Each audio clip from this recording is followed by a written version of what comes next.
So I'm a Jew. I lost family in the Holocaust, and I 100% feel comfortable saying that what's happening now to the Palestinian people is another Holocaust.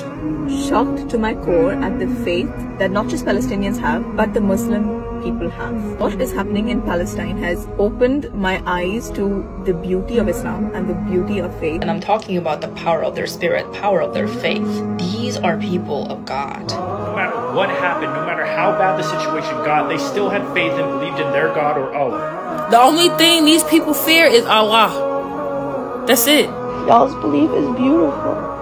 Palestinians have this ironclad faith, even in the face of losing quite literally everything. And people were commenting underneath saying, well, yeah, girl, that's Islam. Have you read the Quran? You should probably read the Quran. And when you read, just from reading the second surah, I'm like, I get it. I understand why such faith could show up even in such dark times. When everything has been taken from you, your home, your land, your family, your whole family gets wiped out, and you're praising your God? That's something that people don't get to see often. Definitely not here in the West. The result of that is on social media, I have seen so many people picking up the Quran and reading it. I just bought my first copy of the Quran. I got the Quran. I started reading the Quran. This is my day 2 in reading the Quran. I've been reading the Quran, and I have a lot to say, especially because I grew up as an evangelical Christian. A Jewish person reading this as text for the first time. I've never laid my eyes on the Quran before. I literally just started reading the Quran out of curiosity. I was so curious about what is this faith that the Palestinian people have. How, even in facing genocide, is Palestinian faith so strong? And there was an audiobook version of the Quran. And so I started listening.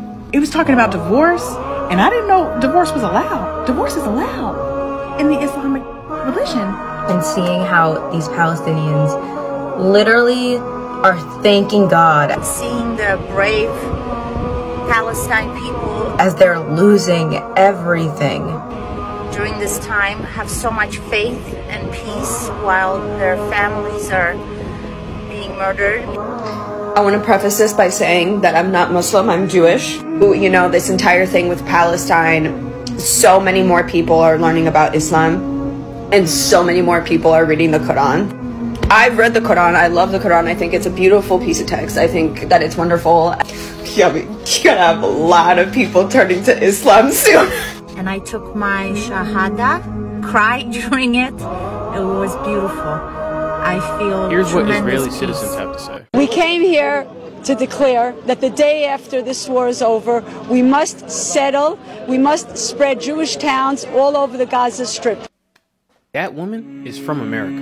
You may ask yourself, what is this woman from America doing in Palestine? She's insane.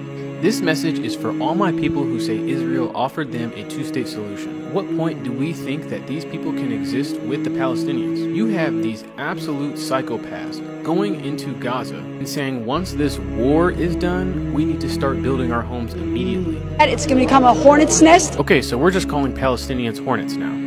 You're racist.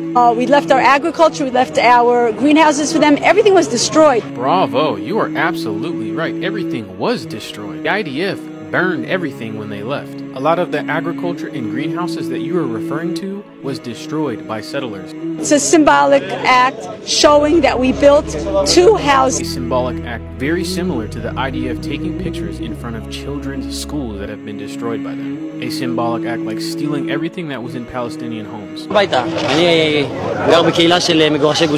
area he's talking about was an illegal settlement in Palestine. One of the same settlements that was restricting the movement of people in Palestine. So this land that they want to take back, it's not theirs.